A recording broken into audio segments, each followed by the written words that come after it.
So today we're talking about degrowth. And I see degrowth and regeneration going hand in hand. The intents are the same. They just put a different emphasis, one on the revitalization and two on slowing down. So we're going to talk a little bit about how that actually looks in so many different ways. So what drives growth? What drives growth is interest to start. I know if you're like me, it never occurred to me that that was true. But when you borrow money, you can usually pay that back within your normal thing, except for interest, which requires you to pay back more, which means you have to expand yourself in order to do that.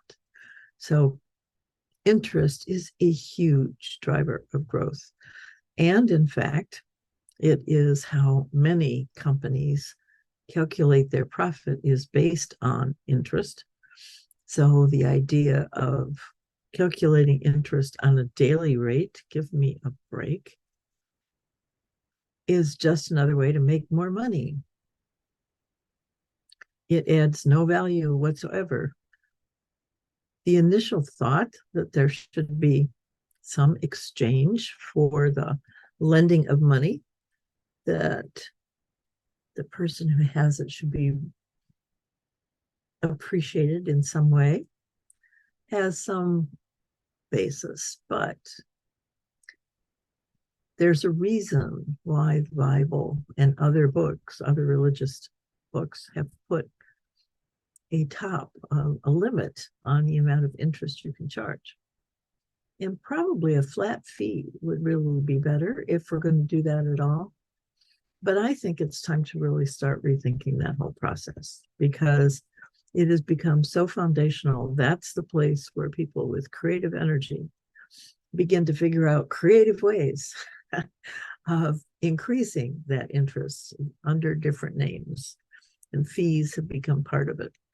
The Arab world has resisted this for a very long time, and then they decided they would go with fees. So we'll see where that goes. But it's not really, it's a devil by another name. Another growth driver is self-expression. People wanted to express themselves, and we really encourage that. So we reward people for being bigger and better. We like that drama. We like to see how big and how great they can grow. That's not normal. Nature has limits on growth, and we need to have limits on growth. That doesn't mean you can't self-express, but within certain constraints. Another driver is ego. Just wanting to be the biggest, baddest. Jeff Bezos, Elon Musk, those folks are just so caught up in themselves that they want an expression. They want a physical, tangible, external expression of how fantastic they are. And so that is a driver for growth in that area. And identity also, because we identify with the amount of stuff we have. There was a wonderful book. It was part of a series. And the photographer went around the world and asked people to put on the front lawn the contents of their house. And so you can go around the world and see what people live with and how little they need actually to live well. So identity, how we think of ourselves in terms of our stuff instead of in terms of who we are. And then there's GDP. So gross national product, GNP, but I'm going to confuse that one, but you know what I mean. So GDP is the measurement of exchange that happens. So when somebody pays money for something, that goes into the GDP, that increases it. So if you buy a car, that's an increase in GDP. If your car crashes and you have to buy another one, that's also an increase in GDP. A tornado comes through and trashes your car. That's an increase in GDP if you buy a new one. There's something wrong with this picture. And it's been talked about for decades. We really need to reframe how we understand progress, because just spending money is not progress. Just buying stuff is not progress. And it really doesn't make our country better if we destroy it and then rebuild it. There's something very wrong with that. So we're working on different ways of understanding national wealth, and it certainly isn't just about how much money is spent.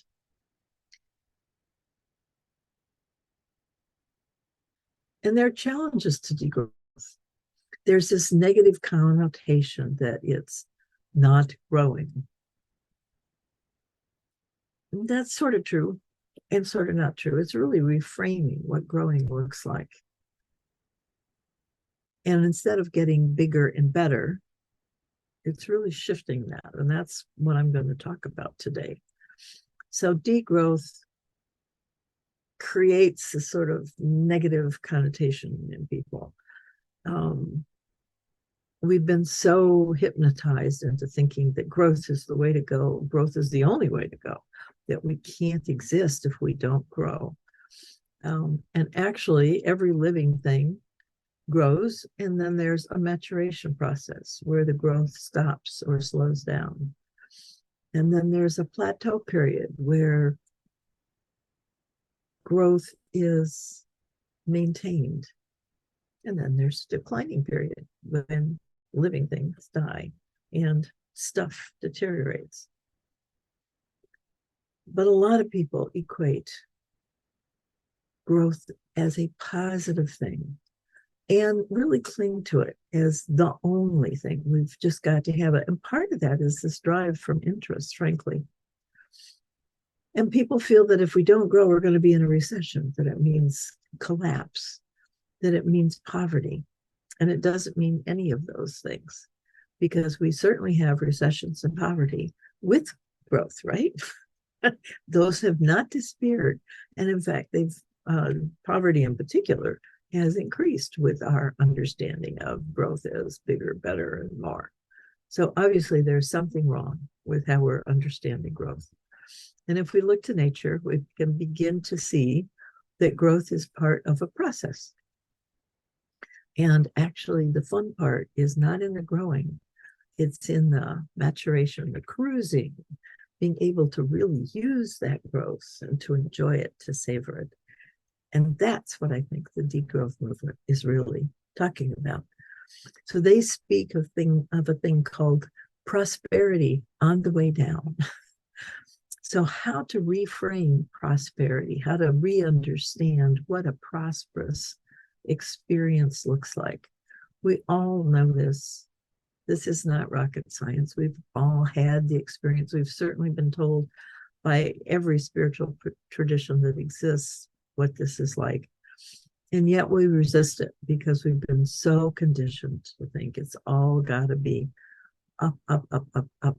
And that's the problem that we're facing on every level, from temperature to economy. We don't want it to go up, up, up, up, up. We want it to pause. We want to refocus. Part of that refocusing has to do with the commons. This is a really complicated subject, so I'm not going to go into it very deeply right here. But the commons are those areas that people share. And they're many. They're not just the meadow outside of town, but it's things that people share, like the internet is a commons. So refocusing on the commons, or re-understanding how the commons is used and managed, is part of what this is. We feel currently that the commons has to be owned, and only owners will take care of things. But that isn't true either. Some owners don't take care of anything. So ownership is not the key. There are other things. So shifting to a way where things can be shared, where we don't have to have one of everything. That's always bothered me. I mean, I've got a lawnmower. I use it once every 2 to 4 weeks, depending on the weather. And it sits there. I mean, there's lots of time for other people to use it. We don't really need billions of lawnmowers. That's one way of refocusing how we do things. And that actually is, I think, an emergent property of how we begin to think about well-being. I'm taken here, when we think of well-being, and this is really what we're searching for, isn't it? I mean, that's the whole point of life, is well-being, to enjoy your life, to feel good about your life, to feel that your needs are met, that in a way that you can savor and really appreciate and love. So well-being is really what most people want. And I'll talk a little bit more about that later. But I'm reminded of a story that came out of Germany, although it could have come out of just any place. And the idea of degrowthing, of not growing, has created a consternation with some people, because they feel that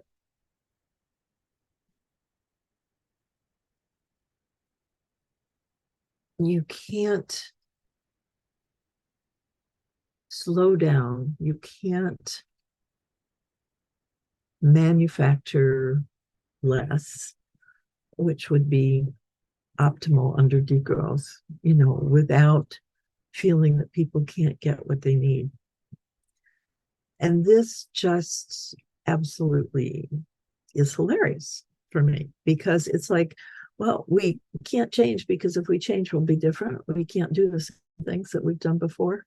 And that's like a duh. Of course we can't. That's the whole point, folks. That's the whole point. It's not a rationale for not doing it because you can't change. It's a way to figure out what you need to do so you can change. Anyway, that just cracked me up when I found that. But it's something that we all do, right? There's such an attachment to how we are now. We're going to shift and change, but nothing will change. I'll still be able to buy as much. I'll still have the problems that I have. That's not true. All of this thing will change. If we can actually slow down, things will definitely change. And no, we won't have as much. We don't need as much. That's the point, to enjoy that shift instead of resist it. GPI, I talked about GTP. Well, GPI is the genuine progress indicator. It's something that people have come up to think about. Excuse me. How do we measure this progress? And it's reframing progress. So progress is not having 75 100-story buildings in your town. It's having more trees, more grass, animals walking through the town, clean water. Those are the things we want to begin to measure for true progress, because that's true life. So things will become smaller and more local. Everybody kvetches because they don't have a say. Well, we're looking at such scale that the little people just get walked right over. You can't have a say. There's just no way to make it happen. And that's part of degrowth, is to slow things down, bring it down to the local level so you do have a say about what happens. And what that means is, instead of lots of little pods scattered all over, is the building of a network. And we've seen the richness of that in the internet. I can talk to people in Australia and Switzerland and Spain and Sydney, Australia in a day. I am networked across the world. That would never happen before. And yet we're still local, still working local. Many of us are single individuals with small businesses doing things. And yet we're able to cross-fertilize our ideas, to share, do all that kind of stuff. So the smaller and local is not an isolating thing. It's just rethinking how we do it. Right now, we have really big corporations who disperse globally. So it's centralized in a way. It comes from a single source to everybody. And instead, things will be smaller and they will be traded or in some way distributed through the network to people who need it. And then another refocusing is this basic income idea. There is something truly wonderful with not having to worry about your home, your food, your clothing, that you're able to manage those. Now, that's not enough. It's not life as such. It's sufficient.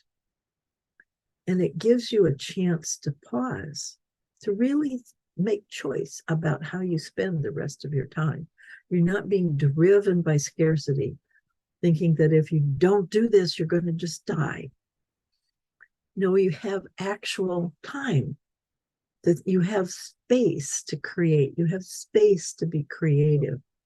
You have space to think about what you want to do. It totally transformed my life when I went on Social Security, because now I had an income. Before, I was constantly scrambling. I was a contract teacher, so I taught in lots of universities, but I never knew from one semester to another how many classes I'd have, i.e., how much income, or whether I'd even be teaching at all. So it was this constant roller coaster and this constant stress looking for ways to bring in income instead of being able to really focus on teaching because I knew it was going to happen. Basic income is really an interesting concept. And they're also saying that doesn't mean you don't work, but you can't work more than 30 hours a week. Why?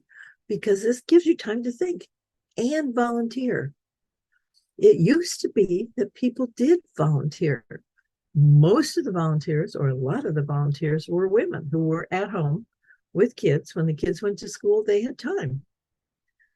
Or retirees. We're not seeing that anymore. A lot of the jobs that we have depended on to have volunteers do aren't being done, or they're having to be paid for. And that's not proving to be very useful because you can't pay enough to make people really want to do that work. And there's something about volunteering, just giving your time to somebody that you love, an organization you care about, helping in a way that gives you pleasure, that so many of us are missing. We simply don't have the time to do it. Some people are doing 2 and 3 jobs or 60-hour weeks. You don't do anything but your work. You don't even do family. So limiting the work week to 30 hours and having a basic income, and then you're getting paid over that a living wage so that you have security in what you're doing. Very interesting concepts, don't you think? So some of the degrowth goals really hit the work that the Coming Home Project supports and that Awakening to Gaia's Voice is all about. Looking at earth patterns. So degrowth is really a way of thinking about continuity. So there are 4 intents in this model that I use. The first is the commitment to life. The second one is continuity, keeping life going.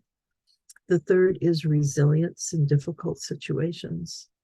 And actually, degrowth really addresses that in some other ways, which I'll talk about. And then evolution, how we learn to be different. And degrowth is excellent at that. But in the continuity space, there are 4 patterns that really show up.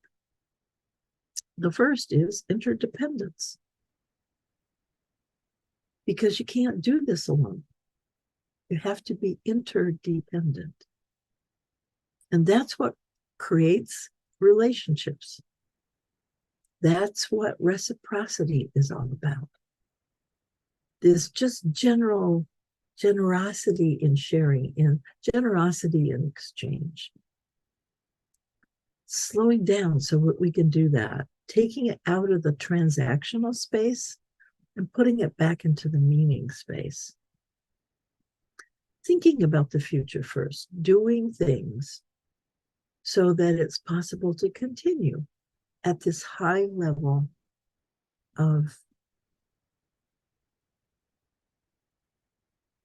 I'm not finding the word.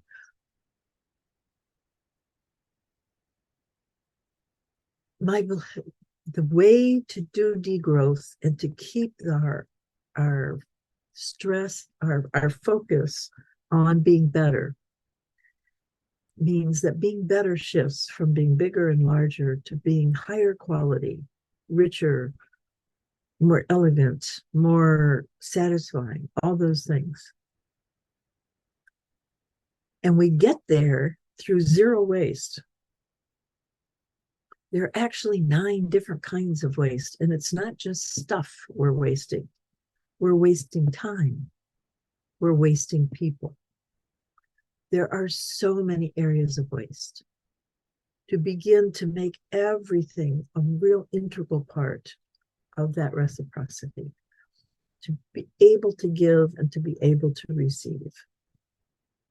That is such a huge shift in our life. It's something that we all want, and we're in such angst about not having.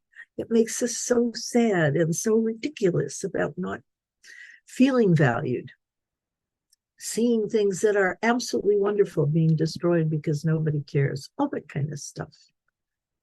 But making that shift so that we engage with everything, that we really value what's there, and we really bring that value forth.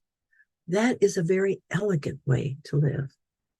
And I think elegance is one of the keys to degrowth, to do better through elegantly living, elegantly designing. And zero waste is a huge driver for that elegance. And when we do that, we'll have abundance. We throw away so much, we diminish our world in so many ways. War is so destructive. What is elegant about war? It's just crass. And we're seeing that in the Ukraine so clearly. These beautiful wooden buildings that took so much time and craftsmanship to make, so much skill, just destroyed.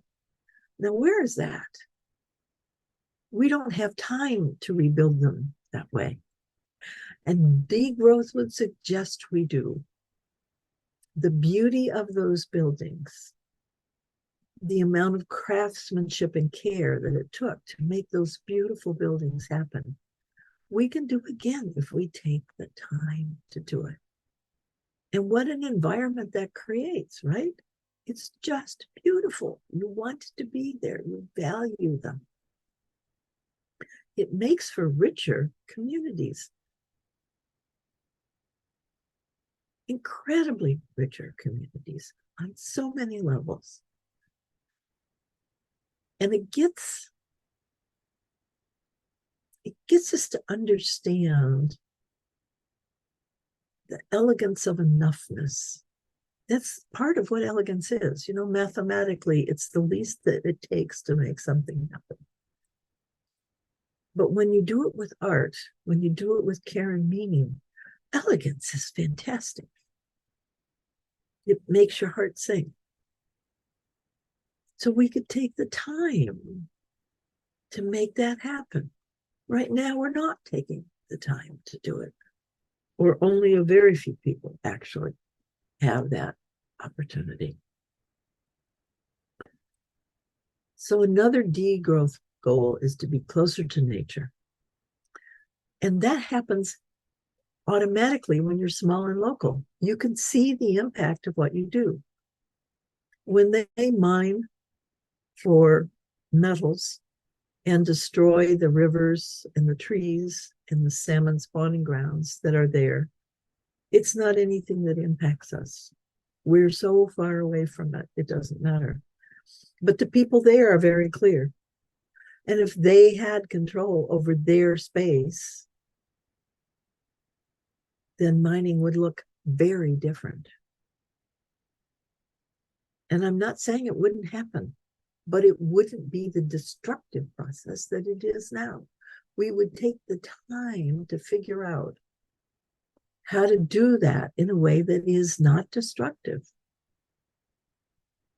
Our partnerships with each other, with business, and with nature become responsible, where it's a win-win for everybody.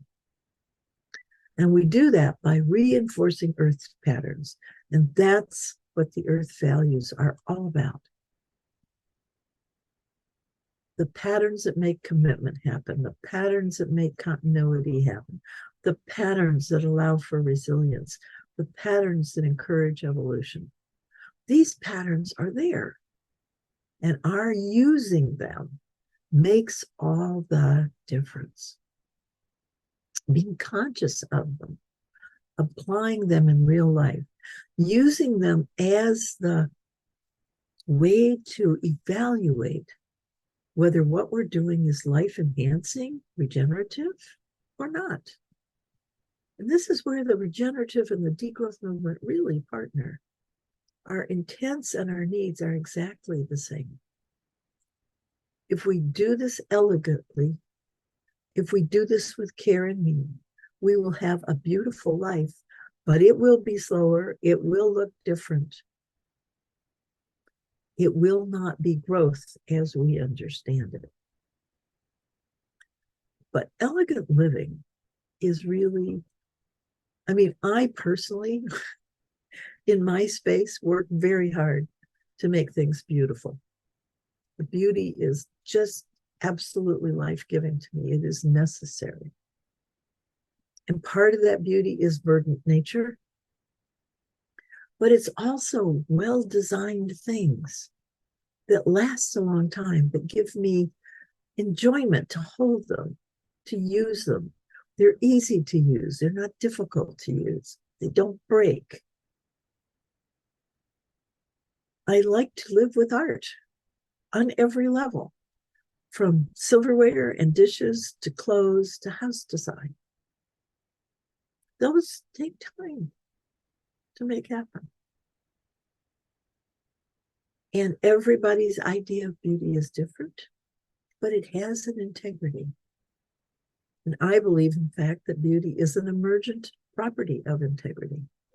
When things fit correctly, when they're right, they're also beautiful. And there's a meaningfulness that comes from that because we care, because it makes our heart sing, because it brings us joy. It is meaningful. So when the drivers for our life become joy and curiosity, then we will achieve that satisfaction that comes with quality over quantity. That's the shift. We've got quantity up the wazoo. We have more stuff than we know what to do with. The clothing industry, oh my God, if you look into that to see how much cloth floats around this world and then puddles in places because people don't know what to do with it. It's like plastic. We have so much of it, and a lot of it is plastic, actually. But we have so much of it. We don't need all that. That's ridiculous. That's ridiculous. It's a waste. So come back down to producing what we need and doing it well, brilliantly, in a way that just makes your heart flutter. That makes a very different kind of life. We're going to go from speed to savoring.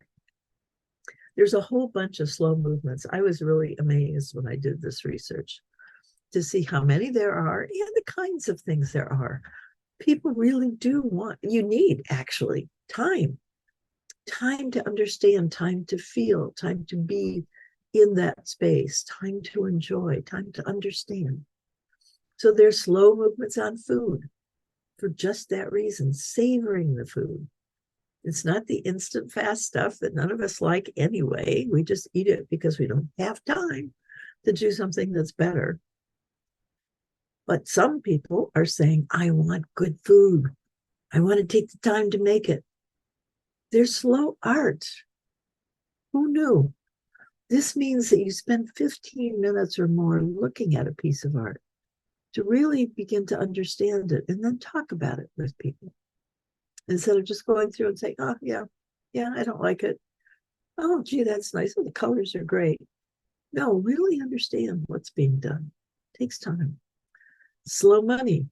I was actually part of the founding of this group, and their intent is to put your money as an investor into places that have long-term results, not short, fast gains, like food and agriculture. It takes time. The unhurried conversation, to begin to actually savor what somebody says, to toss those ideas around in your mind and chew them over and explore them and see the depth of what's really there. Slow reading, or lectio divina. There's actually groups of people who meet together to read things and then to ponder and share and explore what that reading just suggested.